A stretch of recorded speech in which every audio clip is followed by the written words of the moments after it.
मंडळी, मागच्या व्हिडिओमध्ये स्कॅम सांगायचं राहिला ना.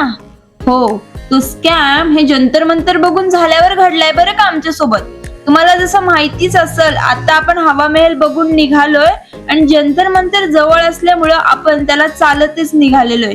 जर तुम्ही मागचा व्हिडिओ बघितला नसेल तर हा व्हिडिओ बघितल्या तो व्हिडिओ बघणं गरजेचं आहे. तर आता आम्ही आलोय जंतर मंतर बघायला, ते जयपूर मध्ये.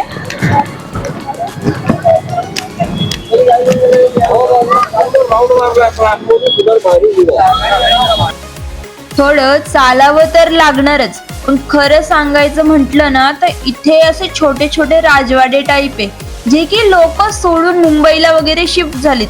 पण ते राजवाडे खूप सुंदर आहेत, इथले रस्ते खूप छान आहेत. खूप लांबून लोक हे जंतर मंतर, हवा महल वगैरे बघायला आलेली आहे. त्यामुळे त्यांच्या संगच आम्हीही चाललेलोय. आम्हाला खूप मज्जा येते. गप्पा मारत मारत आम्ही निघालेलोय. रस्त्यावर आम्हाला कुठे कुठे ते वाजवणारे वगैरे दिसतायत. कोणी कोणी राजस्थानी टोपी घातलेले लोक दिसतायत, राजस्थानी घागऱ्यावाले लोक दिसतायत, ते डोक्यावरून पदर घेणाऱ्या बायका दिसतायत. असं सगळं राजस्थानचा फील घेत आम्ही जंतर मंतरच्या दिशेने पुढे पुढे चाललोय.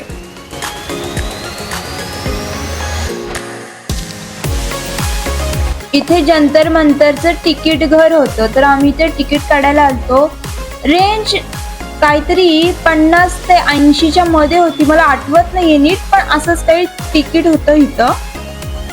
आपण जंतर मंतरच्या आतमध्ये एंट्री तर मारली, पण माझ्या डोक्यामध्ये स्टार्टिंग पासून हेच चाललं होतं, जंतर मंतर म्हणजे जादू टोण्याची गोष्ट वगैरे आहे का काय. पण भाई साहब, आतमध्ये जेव्हा आलो ना, हे काहीतरी वेगवेगळ्याच आकृत्या आम्हाला इथं दिसत होत्या. तुम्हाला याबद्दल काही माहिती असेल तर मला कमेंट मध्ये नक्कीच कळवा. यंत्र आहे. आता बोला. ग्रहाची दिशा वगैरे दर्शनासाठी पूर्वी काळचे हे यंत्र आहे, त्या काळच्या महाराजांनी हे तयार केलेले होते. आणि हे संपूर्ण परिसरामध्ये वेगवेगळे यंत्र बसवण्यात आलेले आहेत. चला पाहूया. हा जो दिसतोय ना तुम्हाला, याला म्हणतात खगोल घाटी यंत्र. जसं आपण लोकेशन शोधण्यासाठी गुगल मॅप यूज करतो ना, तसंच त्या टाइमाचे लोक आकाशामधल्या ग्रहांची दिशा बघण्यासाठी या यंत्राचा यूज करायचे. किती छान ना. आता हे बघा, हे आहे ध्रुवदर्शक पाटिका.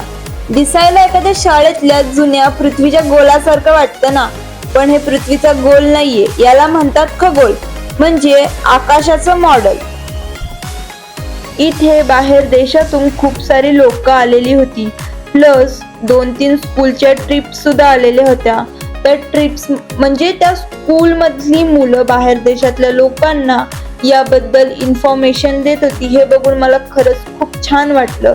प्लस मम्मीला पण त्या फॉरेन बाई संग फोटो काढायचे होते, पण बिचारे माझ्या मम्मीचं ते स्वप्न राहून गेलं तिथं. आता जे पुढे येणार आहे ना, त्याला म्हणतात विराट सम्राट यंत्र, जे जयपूरच्या जंतर मंतर मधील सर्वात मोठं आणि महत्वाचं उपकरण आहे. आलं का? सावली जी पडती ना, त्याची सावली आहे. आता किती वाजून किती मिनिटं झाली त्याचं? हे जगातलं सर्वात मोठं दगडी सूर्यघड्याळ आहे. आपण आज हातात डिजिटल वॉच वापरतो, पण हे यंत्र आजही फक्त 2 सेकंदाच्या अचूकतेने वेळ सांगू शकतो. दिवसा सूर्याच्या सावलीवर चालणारे हे यंत्र रात्री कसं काम करत असेल बरं, हा प्रश्न अनेकांना पडतो. हे फक्त सूर्य घड्याळ नसून एक पूर्ण खगोलशास्त्रीय वेधशाळा आहे. थोडं पुढं आल्यानंतर ना वेगवेगळे आकार दिसत होते आणि त्याच्यावर राशी लिहिलेली होती. मग कळलं, आता आपण अशा ठिकाणी आलो आहोत जिथे आकाशातील 12 राशींची गुप्ते लपलेली होती. याला म्हणतात राशी वलय यंत्र. इथे तुम्हाला एकाच प्रकारची पण वेगवेगळ्या कोनात असलेली 12 छोटी यंत्र दिसतील.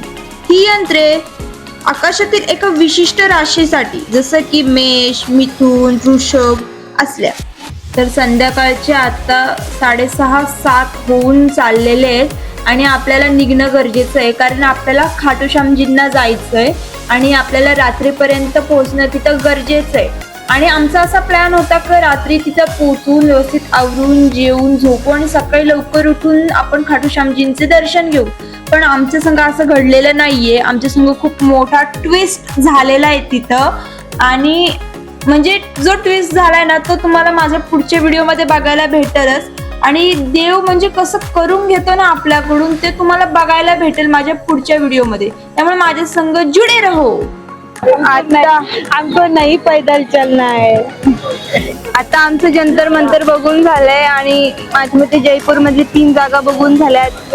मला पुढच्या बघायच्या होत्या पण बघता येणार नाही कारण आम्हाला जायचंय खाटू श्यामजीला. तर आम्हाला निघावं लागेल ते इथून 100 किलोमीटर दूर आहे. तर चला मग बघूया. तुम्हाला पुढचा ब्लॉग हा इथंच संपतोय. पुढचा ब्लॉग उद्या सुरू होईल. खाटू श्यामजीचं तुम्हाला सगळं दर्शन आता माहित नाही आतमध्ये कॅमेरे वगैरे अलाउड आहे का नाही पण जेवढं होईल माझ्याकडून मी तुम्हाला नक्कीच दाखवेन. तर मग भेटूया पुढच्या ब्लॉग मध्ये. तोपर्यंत बाय बाय.